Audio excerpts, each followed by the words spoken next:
Espacio Jaguar, toda la emoción del deporte. Martes, 17 horas.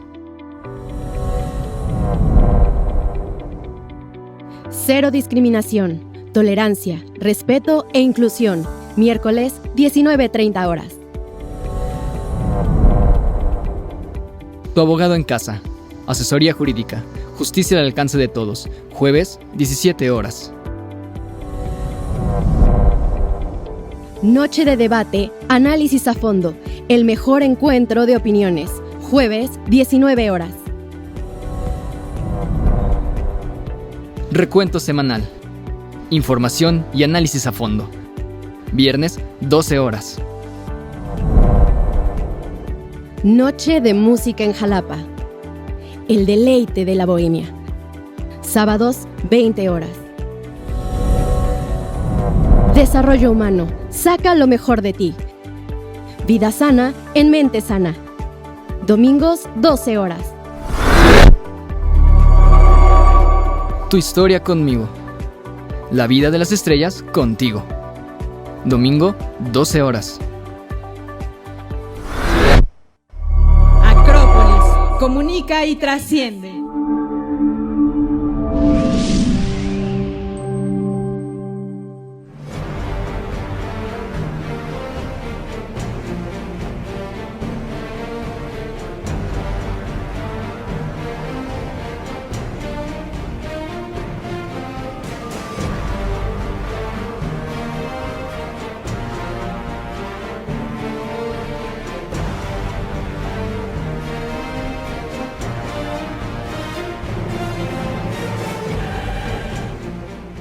Hola, ¿qué tal? Qué gusto, los saludo y le doy la más cordial bienvenida a una nueva emisión de Recuento Semanal, el programa de Acrópolis Multimedios que usted ya conoce, donde tenemos lo mejor de la información y el análisis de lo que acontece en Veracruz, en México y en el mundo. En esta emisión vamos a abordar un tema que ha estado en la polémica en nuestro estado desde hace semanas ya, que es el famosísimo delito de ultrajes a la autoridad, que ha generado un gran debate, una enorme polémica y que finalmente fue derogado por la Suprema Corte de Justicia de la Nación y que ha implicado que resistencias del gobierno de Veracruz, participación y opiniones diversas de actores políticos. Le vamos a comentar de todo esto, una historia que parece que todavía no concluye. Y desde luego habremos de platicar del conflicto armado entre Rusia y Ucrania, la invasión rusa a este país, a Ucrania, que está dejando un saldo de sufrimiento de la gente, destrucción, muerte y que tiene al mundo en vilo por las implicaciones que se derivan de él. Le platicaremos del conflicto, hablaremos de las sanciones que Rusia está recibiendo de parte de la comunidad internacional, entre muchos otros temas. Y como cada 8 días hablaremos de cultura, de ciencia y tecnología, de deporte y de cine. Les doy la más cordial bienvenida de nuevo. Soy Emilio Cárdenas. Esto es Recuento Semanal. Comenzamos.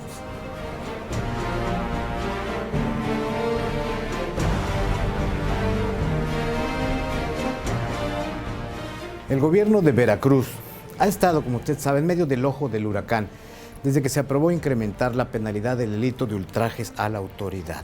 Este tema que ha causado tantísima polémica en nuestro estado y sobre todo por las implicaciones que la reforma que aumentó la penalidad sobre este delito tiene en la libertad de expresión y sobre todo por la facilidad para que se violenten los derechos humanos al ser confuso y muy ambiguo, como usted se lo puede imaginar, definir cuándo se agrede a una autoridad y sobre todo a un elemento policíaco. Este fue el inicio de una historia de abusos de autoridad, de atropellos, de dislates legales y uso de la justicia con fines facciosos o de revancha, en la que han jugado un penoso papel, lo mismo el Congreso de Veracruz que la Fiscalía General del Estado o el Poder Judicial de la entidad.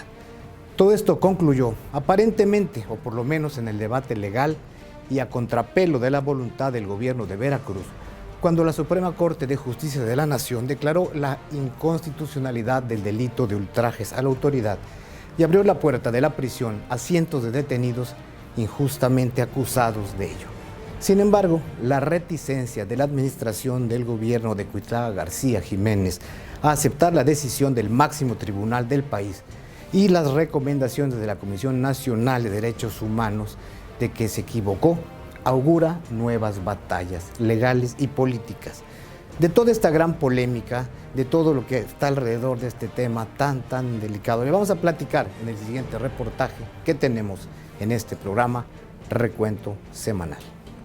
El pasado lunes, la Suprema Corte de Justicia de la Nación declaró como inconstitucional el delito de ultrajes a la autoridad en Veracruz. El Pleno del máximo tribunal del país analizó la acción de inconstitucionalidad promovida por la Comisión Estatal de Derechos Humanos de Veracruz, mediante la cual impugnó las reformas y adiciones al artículo 331, relativo a ultrajes a la autoridad, así como a las fracciones 1, 2 y 4, correspondientes a las agravantes de este delito, contenidas en el Código Penal de Veracruz. Y como era de esperarse, la Suprema Corte resolvió declarar la inconstitucionalidad del delito de ultrajes a la autoridad.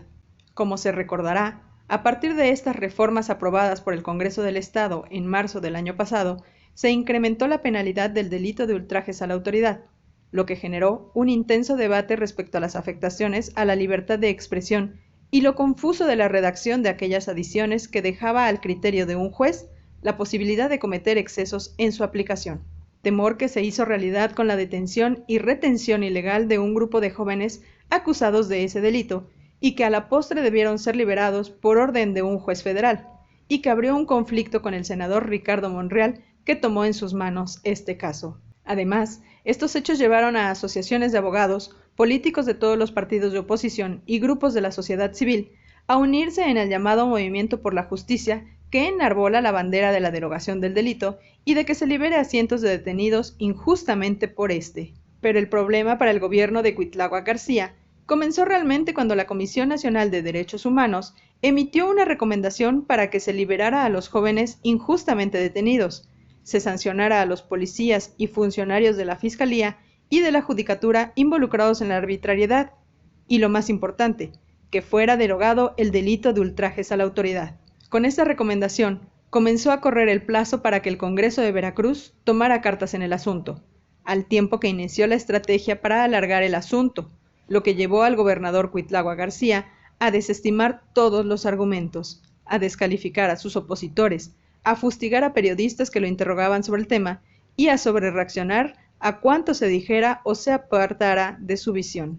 En un intento por seguir protegiendo la validez de este delito, el gobernador publicó el domingo 27 de febrero una carta abierta dirigida a los ministros en la que advirtió que de declararse inconstitucional el delito de ultrajes a la autoridad, se crearía un vacío legal ante hechos y conductas que lesionen a policías en el cumplimiento de sus tareas que no se podrán sancionar con otros delitos.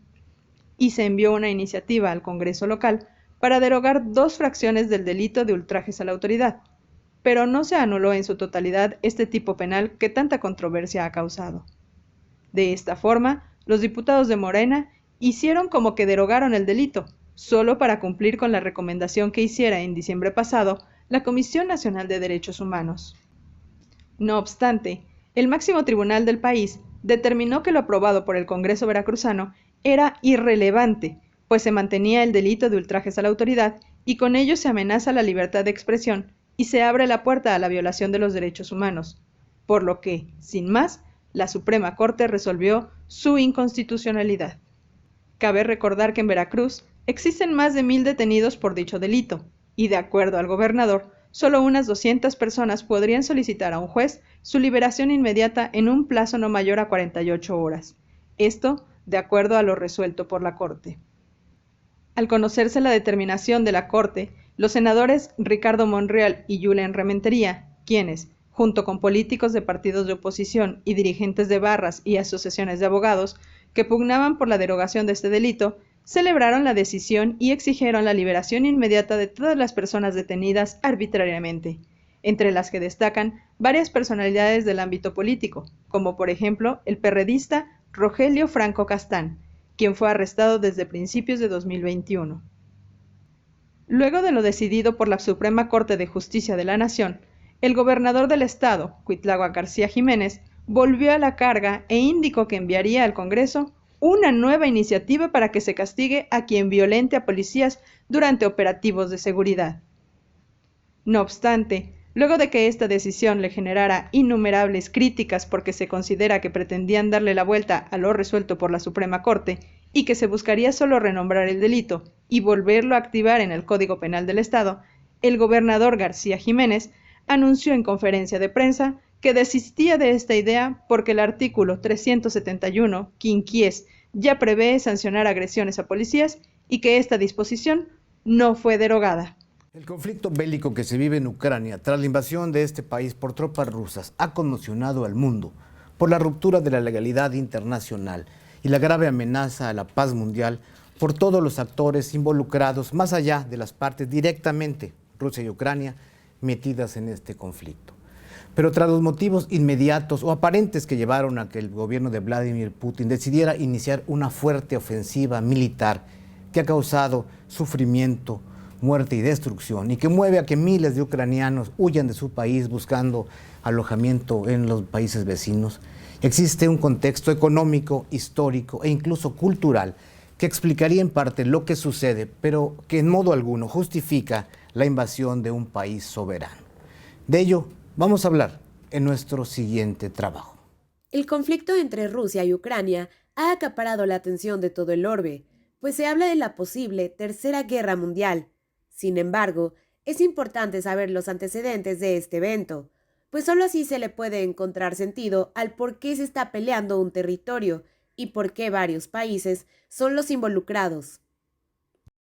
De manera muy general, podemos decir que Ucrania es fundamental para Rusia por factores históricos, geopolíticos y económicos. Moscú sostiene que ambos países comparten un origen y una identidad basada en el cristianismo ortodoxo, las raíces eslavas y el idioma ruso, por lo que estos lazos histórico-culturales han marcado una actitud paternalista del Kremlin hacia Ucrania, pero también esta división de la población se ha vuelto clave para el actual conflicto. En lo geopolítico, Rusia no permite el ingreso de Ucrania a la Organización del Tratado del Atlántico Norte, OTAN, porque eso minaría su papel de potencia y le daría un lugar estratégico a Estados Unidos, pues casi estaría en la puerta de entrada a la Plaza Roja. Esto es impensable para Putin, más cuando las repúblicas bálticas, Lituania, Letonia y Estonia, sí pasaron de la Unión Soviética a la órbita europea. Además, después de 2010 comenzaron las intenciones de que Ucrania formara parte de la Unión Europea. Por tal motivo, el 30 de marzo de 2012 se firmó un tratado en el que formalmente se incluía a este país en la UE y se liberaban los presos políticos ucranianos.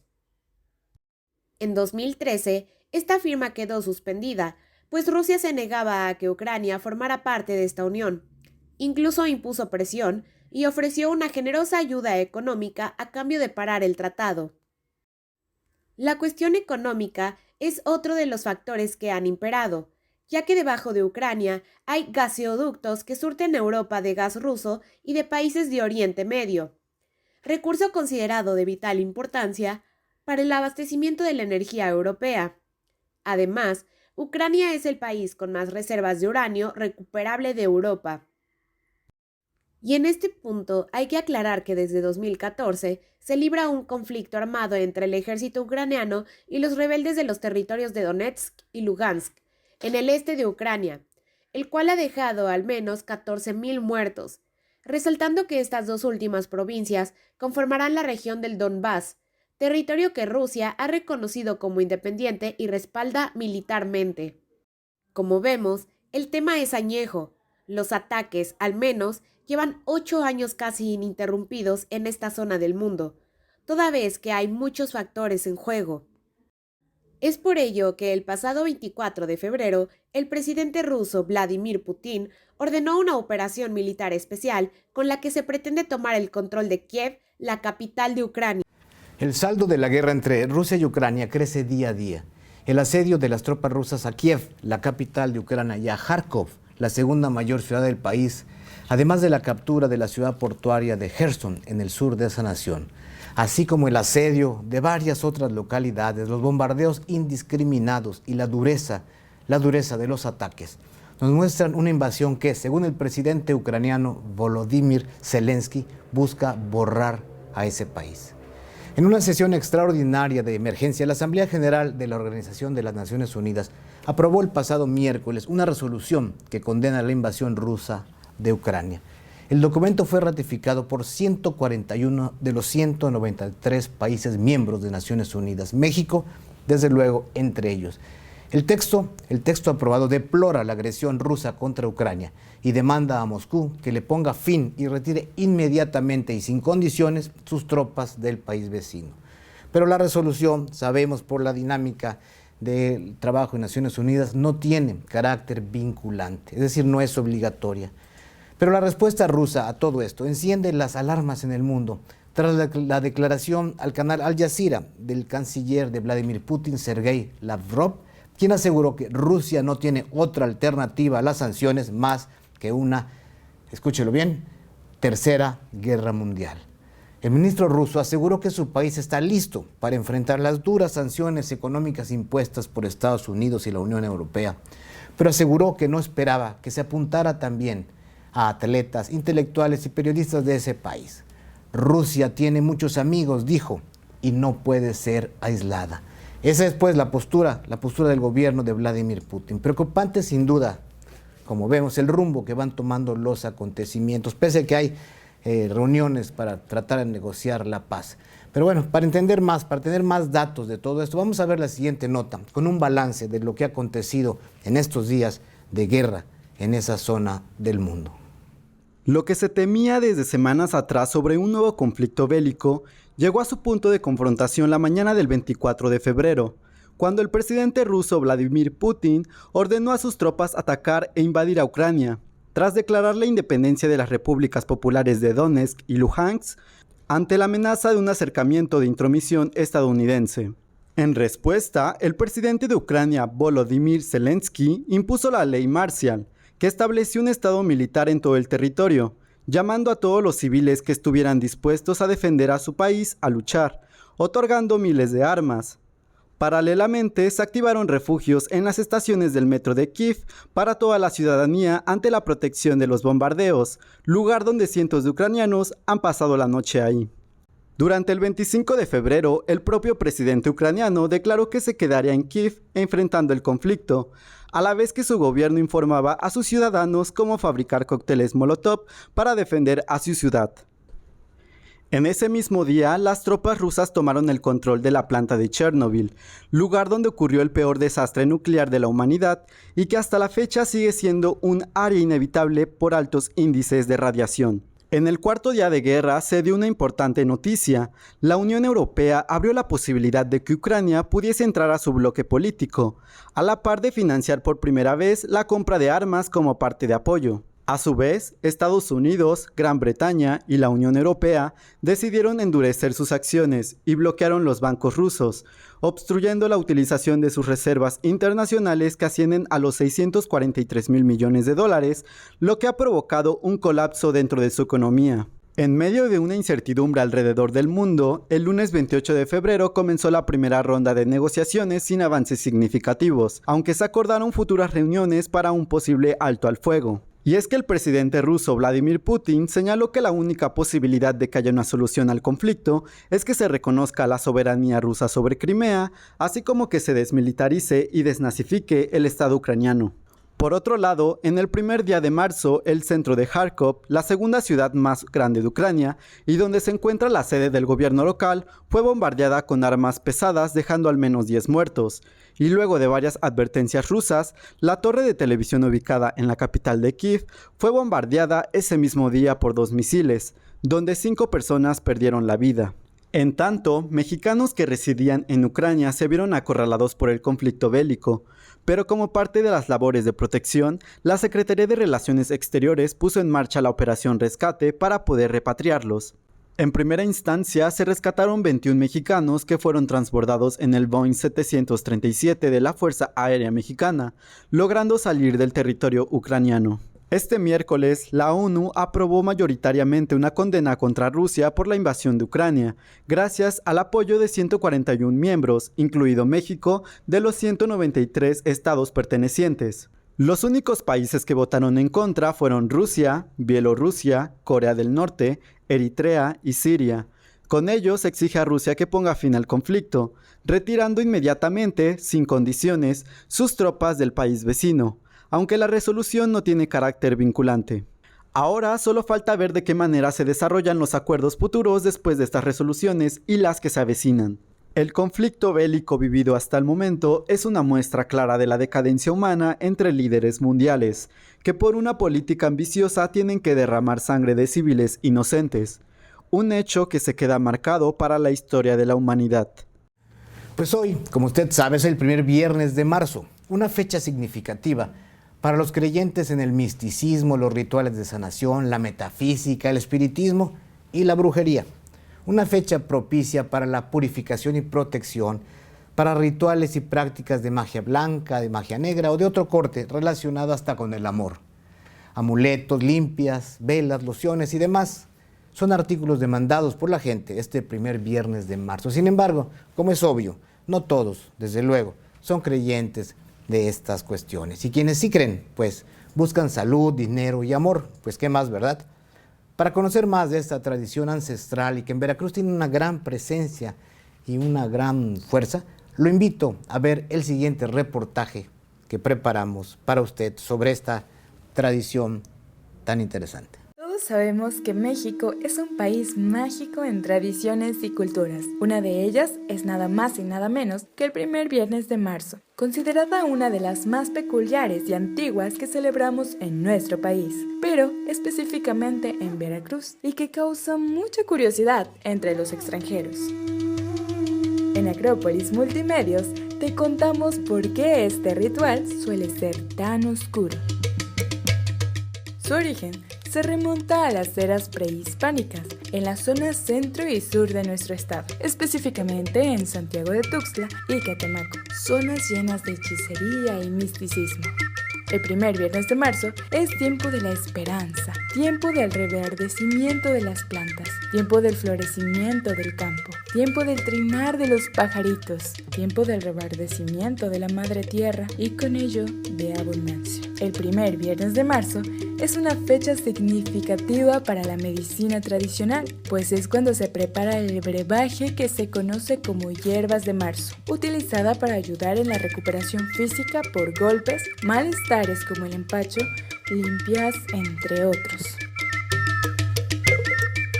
El día de hoy, el pueblo de Catemaco está de fiesta. Durante el día, habrá recorridos organizados para visitar a los brujos, quienes ofrecen desde una simple limpia de depuración hasta peticiones relacionadas con el amor, dinero, abundancia y alguno que otro despistado pide un amarre, una pócima, un trabajo negro de amarre, etc. Y es así como durante todo este día, los magos, hechiceros y brujos manifiestan su poder, creando una tradición trascendente desde hace años en Veracruz.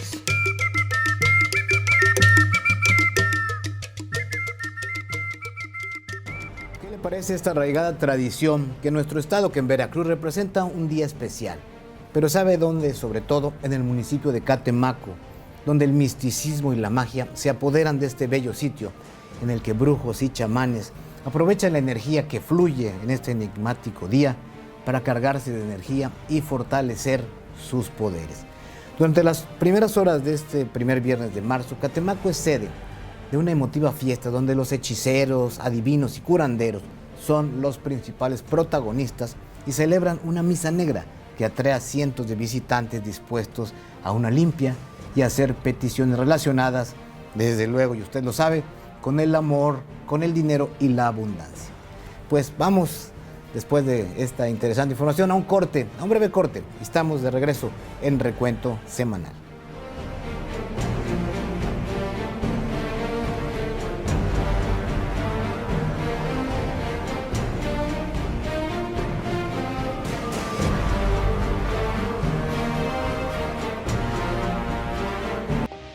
Las actividades académicas presenciales dentro del campus se llevarán a cabo considerando las estrictas medidas de higiene que socialmente se han venido atendiendo.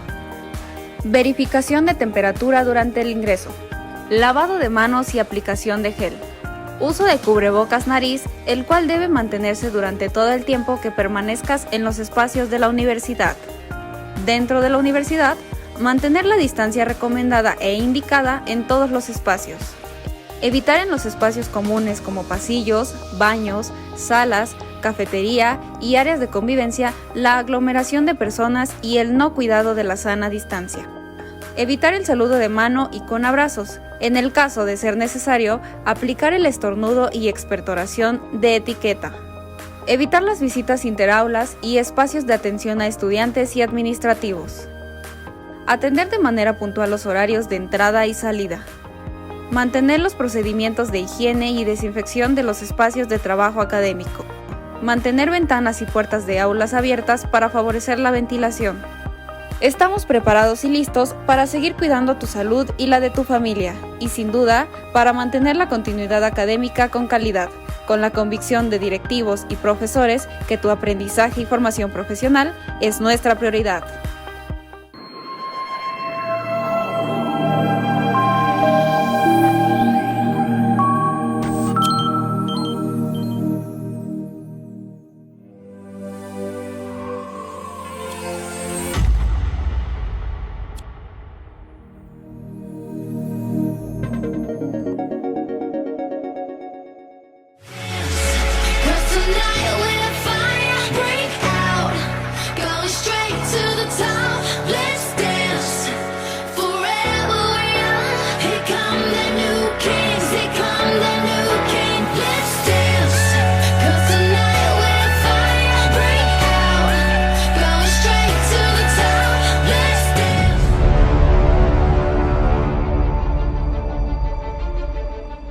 Acrópolis Multimedios de nuestra Universidad de Jalapa y el señor rector Carlos García Méndez, un servidor, conductor y director del programa Abogado en tu Casa, asesoría jurídica gratuita.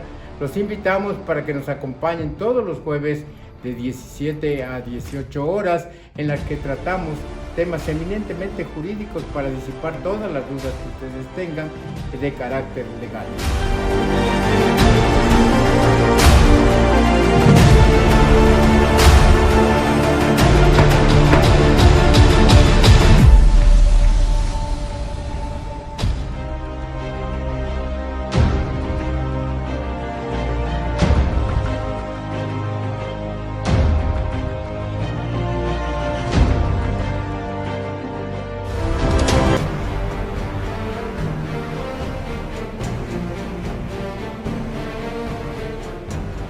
Muchas gracias por continuar con nosotros después de este brevísimo corte.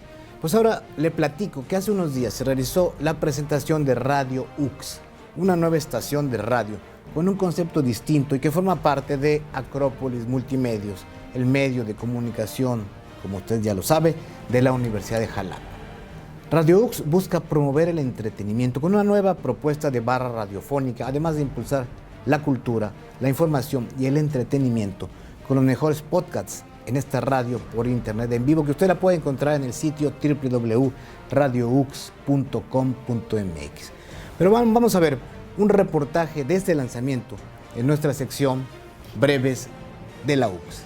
Hace unos días se realizó la presentación de Radio UX, una nueva estación de radio con un concepto distinto a lo antes visto. Durante el evento, que se realizó en las instalaciones de la Universidad de Jalapa, se contó con la presencia del rector de la institución, el doctor Carlos García Méndez. Radio UX, plataforma que es parte de Acrópolis Multimedios, el medio de comunicación de la Universidad de Jalapa, busca promover el entretenimiento con una nueva propuesta de barra radiofónica, además de impulsar la cultura y tener un impacto en el público estudiantil, debido a que participa alumnado que busca conectar con sus compañeros. En el marco de su 30 aniversario, nuestra alma mater continúa renovándose y adaptándose a los nuevos tiempos. Por ello es que las autoridades escolares pusieron a disposición todo lo necesario para crear este nuevo medio de comunicación, que llegará para combinar lo mejor del podcast con la radio por internet en vivo. Pues además de los castigos políticos y económicos contra Rusia por este tema de la guerra, del conflicto armado que se vive en esa zona del mundo con la invasión a Ucrania, el mundo del deporte ha seguido la ola de sanciones iniciada por los organismos occidentales en contra de Rusia. Sin mundial de fútbol ni competencias internacionales de todo tipo, los rusos quedan excluidos de estos eventos deportivos como consecuencia, como ya le dije y usted lo sabe, de la invasión militar a Ucrania. Lamentable sin duda por la afectación a deportistas rusos ajenos desde luego a las decisiones de su gobierno, pero que son víctimas colaterales de este lamentable momento que vive el mundo. Vamos a ver en nuestra sección deportiva ¿De qué se trata estas sanciones que han puesto a los deportistas rusos? Desde luego, muy tristes. Tras la invasión de Rusia a Ucrania, las consecuencias no se hicieron esperar y el mundo del deporte comenzó a lanzar su batería de sanciones contra Rusia. La UEFA retiró a San Petersburgo la organización de la final de la Liga de Campeones el 28 de mayo y la Fórmula 1 canceló el Gran Premio de Rusia previsto para septiembre. Poco más de 24 horas del ataque ruso en territorio ucraniano, la Autoridad Futbolística para Europa reunió de emergencia a su comité ejecutivo para dar una respuesta a la situación. La UEFA decidió trasladar la final de su torneo para París, al Stade de France. Ante ello, el Kremlin consideró una lástima la decisión de la Confederación Europea, argumentando que San Petersburgo habría ofrecido las condiciones ideales para la celebración de semejante festival futbolístico, mientras que la Federación Rusa señaló que esta decisión tuvo tintes políticos. El Stade de France ya albergó la final de la Champions en 2006, en la que el Barcelona derrotó al Arsenal, y la del 2000, en la que el Real Madrid se impuso al Valencia.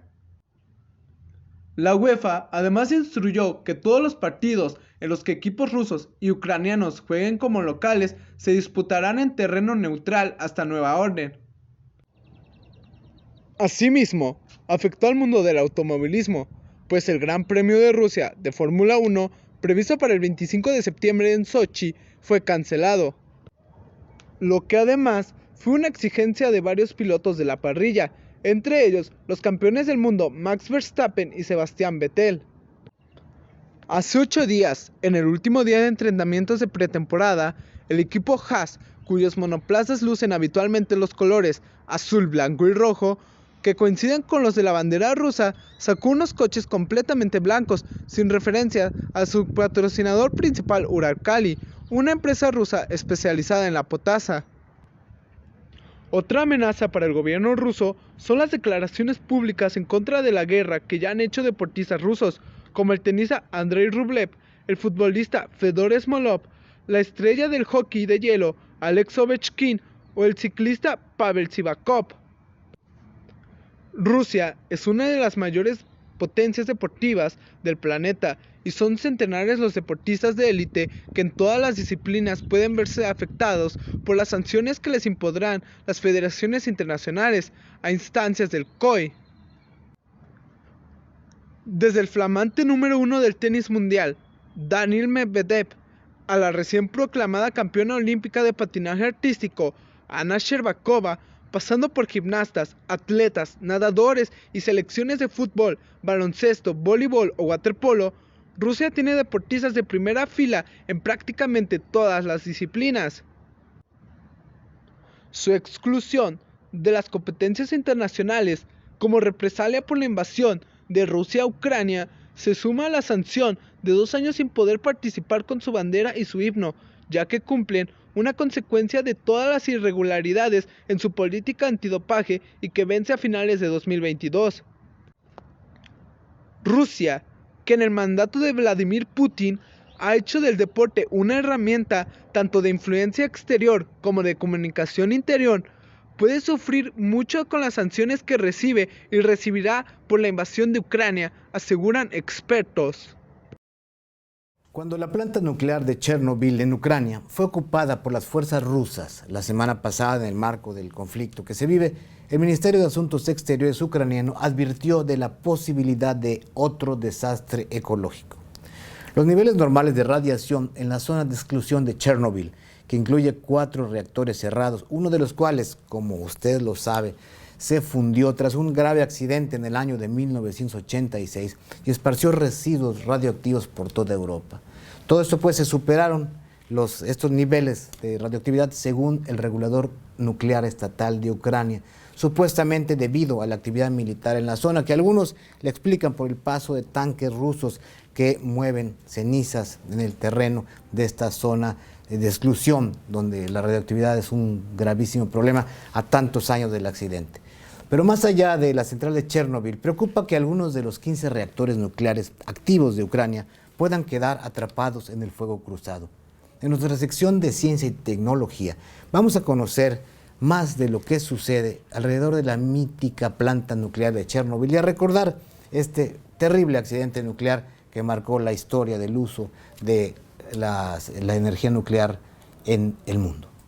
Para la ciudad de Chernobyl todo cambió un 26 de abril de 1986, cuando aún era parte de la Unión Soviética, todo debido a un fallo que generó un accidente nuclear, considerado el más grave en la escala internacional de accidentes nucleares y uno de los peores desastres medioambientales. El accidente de 1986 ocurrió mientras se realizaba una prueba de simulación de corte de energía eléctrica con el fin de que el reactor mantuviera la circulación de agua, porque era parte de la seguridad del enfriamiento de los generadores eléctricos. Ello determinó todo, ya que la potencia central sobrecalentó causando la explosión que contaminó en tan solo 10 días alrededor de 142.000 kilómetros cuadrados que abarcaban lo que hoy en día es el norte de Ucrania, el sur de Bielorrusia y el suroeste de Rusia. De acuerdo al informe de la Organización Mundial de la Salud, Chernobyl, la verdadera escala del accidente, se estima que casi 50 personas murieron directamente por la radiación liberada ese día, tratándose en su mayoría de trabajadores de servicios de emergencia que sufrieron una exposición intensa y fallecieron a los pocos meses del accidente. Asimismo, se han registrado cerca de 4.000 casos de cáncer de tiroides, principalmente en quienes eran niños o adolescentes en ese entonces. La pasada mañana del 24 de febrero, 36 años después de este accidente, tropas del ejército ruso tomaron el control de la zona de exclusión y de este complejo nuclear en el marco del conflicto entre Rusia y Ucrania. ¿Pero por qué Chernobyl? La ocupación de esta planta nuclear debe entenderse desde el punto de vista estratégico, pues ubica a 100 kilómetros de Kiev, la capital ucraniana, así como a pocos kilómetros de Bielorrusia, el gran aliado de Rusia. Horas después de su ocupación, varios sensores automáticos de radiación registraron significativos aumentos en sus mediciones. Sin embargo, el organismo regulador de la energía atómica de Ucrania informó que las instalaciones de la planta no han sufrido daños. Mientras tanto, a inicios de esta semana, las autoridades rusas aseguraron tener también el control de la central nuclear de Zaporozhye, la mayor del continente europeo. Junto con el billete de 50 pesos, el nuevo billete, el del ajolote rosa, el que usted ha visto y que todos hemos visto, las monedas de 20 pesos, las nuevas, se han convertido en las favoritas de la gente de nuestro país por su hermoso diseño, el diseño que todos reconocemos.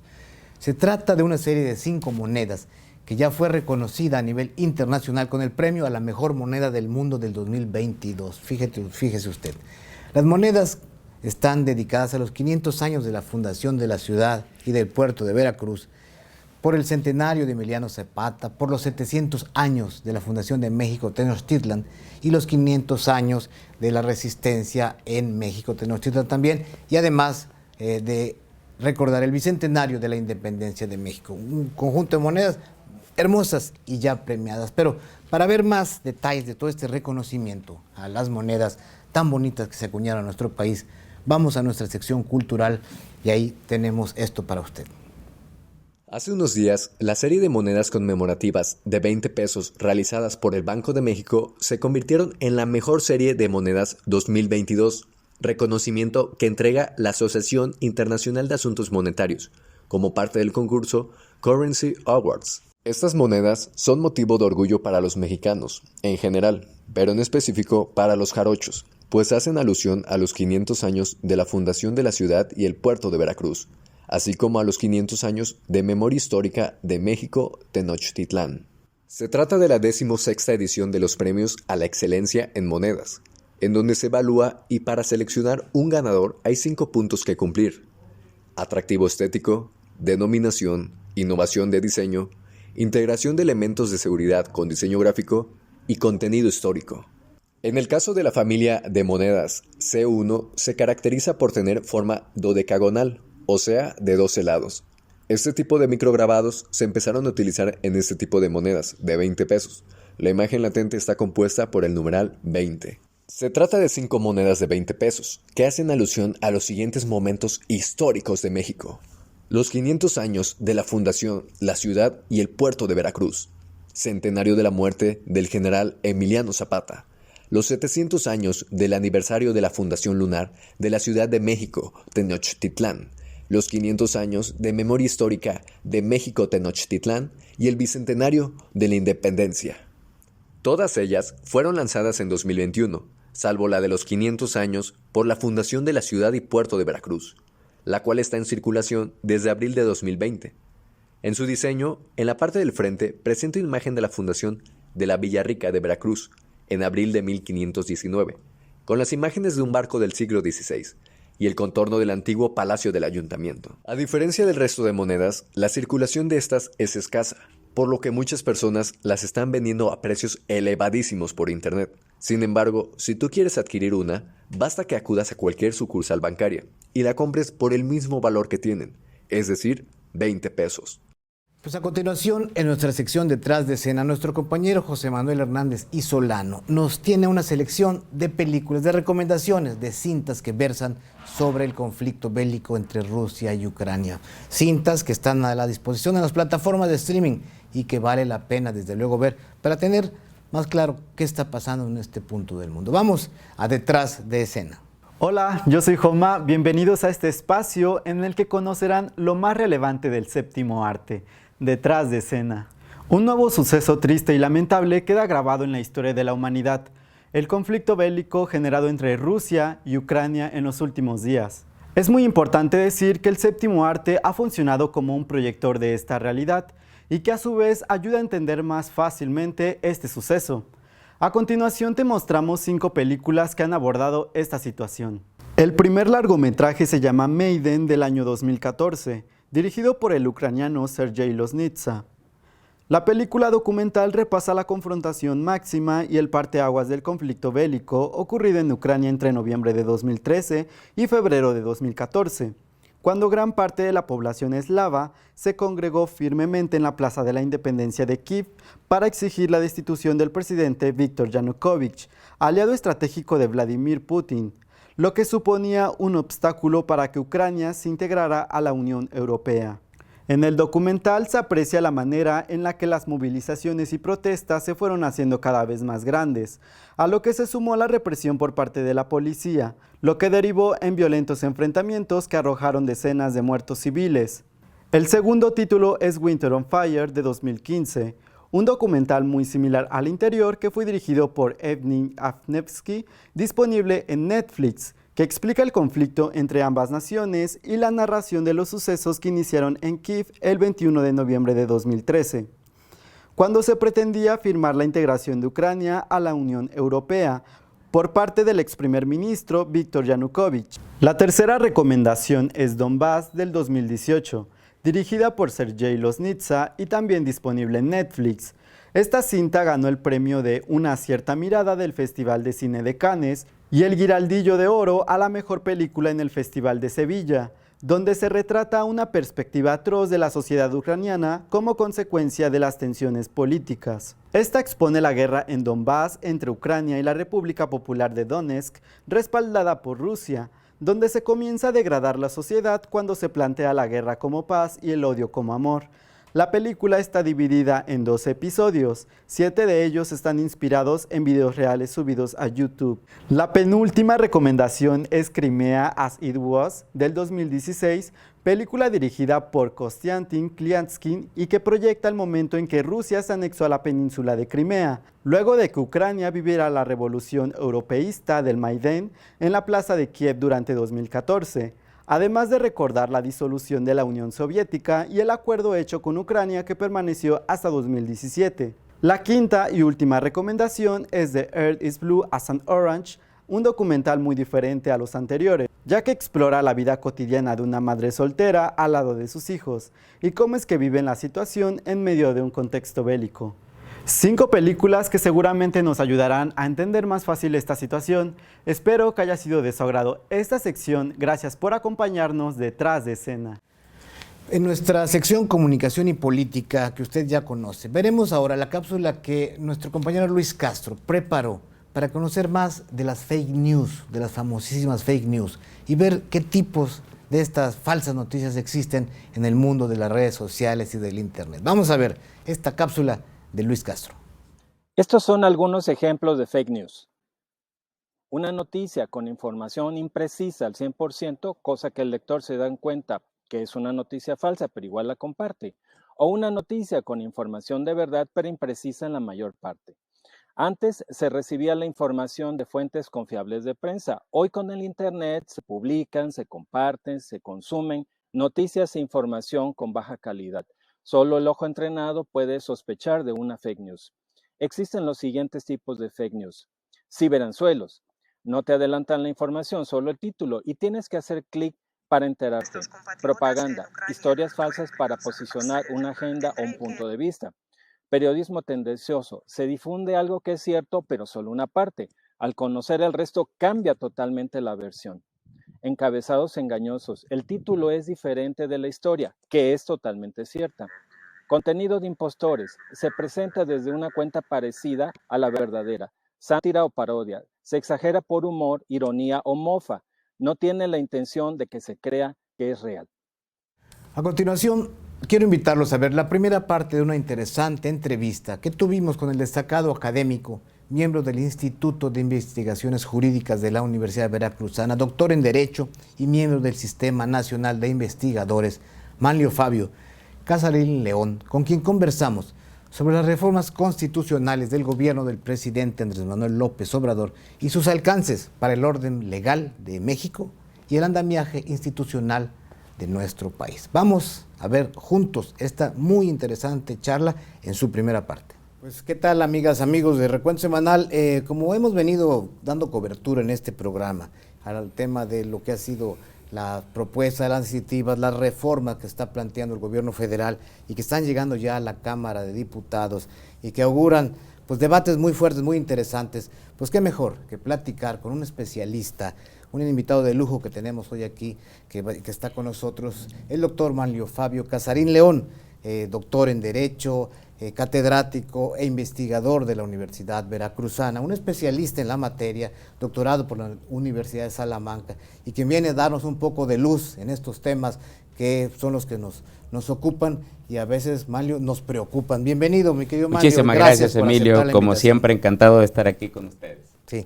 Bueno, Manlio, pues, como decía, ya han corrido ahí algunas iniciativas, está lo de la reforma eléctrica, ya hay borradores para la iniciativa de reforma electoral, se habla de la iniciativa de la reforma para integrar la Guardia Nacional a la Secretaría de Defensa, es decir, todo un gran paquete que supuestamente sustentará las transformaciones de fondo de este gobierno federal. Pero bueno, ¿cómo ves las cosas? ¿Cómo hemos avanzado en esta materia en estos años? Fíjate que desde el principio de esta administración hubo, como todos lo sabemos, estas grandes expectativas para tratar de erradicar o ir dejando atrás una serie de aspectos que simple y sencillamente la sociedad venía padeciendo en sectores tan sensibles, ¿no? Los temas de las personas en condición de pobreza, el tema de la desigualdad, los altos niveles de violencia, etcétera, fueron generando pues esta, diría yo, idea o deseo de nuestra sociedad para ir acompañando estas transformaciones. A 3 años de la Administración Pública Federal ciertamente se han, diría yo, intensificado estas propuestas de cambio, algunas constitucionales, otras en las leyes y en la política pública, pero algo que siempre he tratado de insistir cuando se conversa, cuando se comunica a la sociedad, es que finalmente nosotros tenemos una hoja de ruta trazada en la Constitución que finalmente sustenta o le da fundamento a todas las expresiones más amplias de un Estado constitucional y democrático de derecho. Hay un paradigma de derechos humanos, hay una nueva comprensión de la división del poder, atendiendo no a una tendencia mexicana, sino atendiendo a todos estos factores que en el mundo han llegado a generar evolutivamente la necesidad de establecer a un poder público separado y también controlado. Y por supuesto, el asunto que todos debemos observar de este acompañamiento de la sociedad en las grandes transformaciones o cambios del Estado, que por supuesto por diseño institucional no es un tema de este gobierno, pero se antojaría deseable, se pueda perfeccionar, se pueda reestructurar para que la sociedad en adelante pueda ser parte activa, pueda realizar por canales institucionales formas de expresión, en este caso, que acompañen al gobierno a debatir en un primer lugar y en segundo lugar a aceptar cambios o transformaciones en diversos ámbitos de la vida social. Las iniciativas, como lo comentas, contienen un contenido muy denso en temas sensibles y yo creo que aquí la idea de pensar en un debate parlamentario Fuera de todas estas cuestiones que pues también por supuesto en cada régimen político existen, ¿no? Y que por supuesto van de la mano con un interés por supuesto de llevar adelante las reformas del Poder Ejecutivo, en este momento lo que hay que tener cuidado en el debate, en la propia discusión, es qué tanto se responde o qué tanto se es acorde con el espíritu, con la propia naturaleza y los fines que persiguen este tipo de principios o valores constitucionales. Oye, Manlio, fíjate que a mí algo que me brinca un poco es estos debates importantes y con todo este trasfondo y este andamiaje que bien nos platicas y nos resumes, pero se darán en medio de un clima de gran polarización que en este momento tiene el país. Es decir, se ha partido la sociedad, ¿no?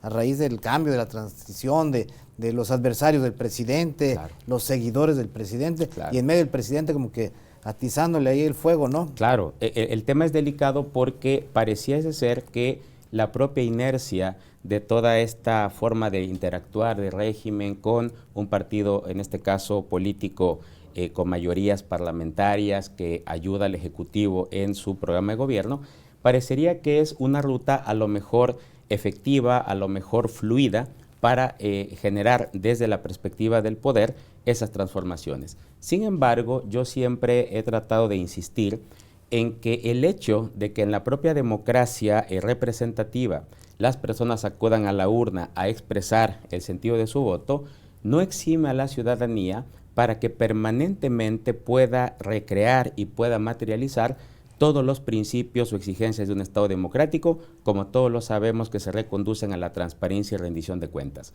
Y un tema fundamental del debate parlamentario, como todos lo sabemos, es la motivación y la justificación de la decisión frente a la sociedad. Porque el Congreso en muchas ocasiones, bueno, pues en este aspecto de circularidad o autorreferencia dice, bueno, esto consideramos que es lo que puede en un momento dado generar transformaciones o beneficios a la sociedad. Sin embargo, estamos muy pobres o tenemos ese déficit de debate parlamentario, de fondo, una exigencia de motivación del por qué esos cambios y en qué medida contribuyen. Y algo muy importante es que no solamente se den los cambios, sino que al final de la jornada, en el ejercicio de rendición de cuentas, se haga una evaluación y se llegue en un momento dado a medir en qué medida, en qué forma, de qué manera la sociedad va percibiendo y va materializando ese tipo de aspectos positivos. No podemos tampoco soslayar el hecho de que todos los tribunales constitucionales en el mundo, ¿no?, que conocen, por supuesto, de decisiones parlamentarias, han llegado a insistir que la Constitución en todos estos aspectos axiológicos exige una alta carga de justificación y motivación de la decisión pública, aún tratándose de la ley como el producto de esta representación popular. Entonces es un tema que hay que cuidar bastante. Con pinzas, Manlio. Así es. Oye, fíjate que, bueno, pues se ha afirmado, muchos analistas coinciden, sí, que vivimos un proceso de regresión, un proceso de vuelta al poder presidencial omnímodo, claro, un presidencialismo avasallador como el que tuvo México, pues quizá a los mediados de los años 50 del siglo pasado, que hacia allá al final del día iría la política pública, hacia allá iría estas reformas constitucionales, pero que hay una manifestación clara, ¿no? Avasallamiento del Ejecutivo sobre los otros poderes. Así es, sí. ¿Coincides con ello?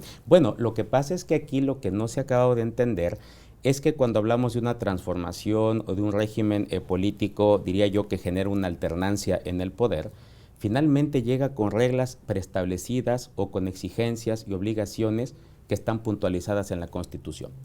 Lo que causa en este caso un poco de desconfianza o duda es el aspecto de querer generar transformación o querer, en este caso, implementar, digámoslo así, un paradigma, pero con esas acciones o con ese tipo de implementación de cambios, ¿no?, en muchas ocasiones de muy dudosa legalidad.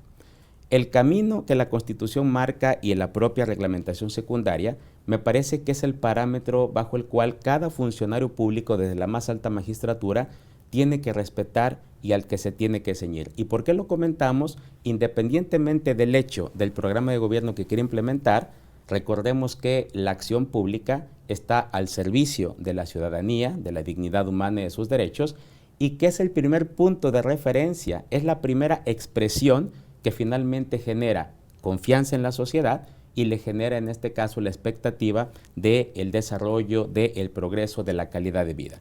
Si vemos en este caso a un régimen político en cualquier parte del mundo, desde luego también, que la cuestión del Estado de Derecho básicamente va a ser utilizada como una justificación a lo mejor de discurso, retórica, etcétera, me parece que el asunto no es que haya en este caso algún elemento de inconformidad o insatisfacción social, a lo mejor con una expresión puntual, pero recordemos que esas situaciones van siendo cada vez más desenmascaradas o se van en este caso pues probando lamentablemente en la realidad. Ejemplo, hay muchos cambios o muchas transformaciones que se han dado con esta idea absolutamente justificada y que se puede avalar, nadie estaría en contra de esto, de garantizar de mejor manera los derechos humanos. Pero los derechos humanos no se pueden garantizar violando derechos humanos. Es como cuando se habla de combatir la corrupción, no se puede combatir la corrupción generando corrupción o generando opacidad y falta de transparencia. Yo creo que ahí hay una necesidad de ser congruente en la acción pública para que el cambio o la transformación que se determine siempre tenga por delante este tipo de principios o valores que ahí están marcados en la Constitución y que todo gobernante, recordemos, protesta en el momento de toma de posesión, protesta cumplir y hacer cumplir. Y lo quiero decir muy claro, el Estado de Derecho conviene a toda una sociedad, hoy y siempre, porque es el camino cierto, es el camino mediante el cual las reglas, mediante el cual los diques o límites que se ponen a la acción pública operan en aras de garantizar esquemas de libertad para que la sociedad desarrolle un proyecto de vida y que finalmente pueda en un momento dado palpar y sentir su desarrollo. Yo creo que ese es el camino. Hemos llegado así al final de esta emisión de Recuento Semanal. Espero, como siempre, que haya sido de su agrado todo lo que aquí le presentamos y espero que el próximo viernes vuelva a acompañarnos en punto de las 12 del día para seguir el análisis de los hechos más importantes que acontecen. Y vaya que hay muchos hechos importantes que están sucediendo en Veracruz, en México y en el mundo. Esperamos, como siempre, sus sugerencias y comentarios en nuestras redes sociales. Y si quiere saber más de todo lo que aquí platicamos, de lo que le presentamos, de lo último, lo más relevante en todas las materias, puede encontrarlo, como usted sabe, en nuestro sitio web www.acropolismultimedios.mx. Y le invito también a que nos siga todos los martes y jueves a las 2 de la tarde en Las Noticias en Acrópolis, por las redes sociales de Acrópolis Multimedios, en un informativo hecho para que tenga el pulso de la información que debemos conocer, bajo la conducción de mis compañeros y compañeras Ezequiel Ortiz, Mariela Pedraza, Yami Medina y su servidor.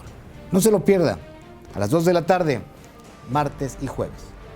En ese informativo, Las Noticias en Acrópolis, y desde luego en este subprograma Recuento Semanal, usted sabe, como siempre le recuerdo, que va a encontrar la mejor información y el análisis para saber y trascender. Soy Emilio Cárdenas, gracias por su atención y hasta la próxima.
Espacio Jaguar, toda la emoción del deporte. Martes, 17 horas. Cero discriminación, tolerancia, respeto e inclusión. Miércoles, 19:30 horas. Tu abogado en casa. Asesoría jurídica. Justicia al alcance de todos. Jueves, 17 horas. Noche de debate, análisis a fondo. El mejor encuentro de opiniones. Jueves, 19 horas. Recuento semanal. Información y análisis a fondo. Viernes, 12 horas. Noche de música en Jalapa. El deleite de la bohemia. Sábados, 20 horas. Desarrollo humano. Saca lo mejor de ti. Vida sana en mente sana. Domingos, 12 horas. Tu historia conmigo. La vida de las estrellas contigo. Domingo, 12 horas. Acrópolis, comunica y trasciende.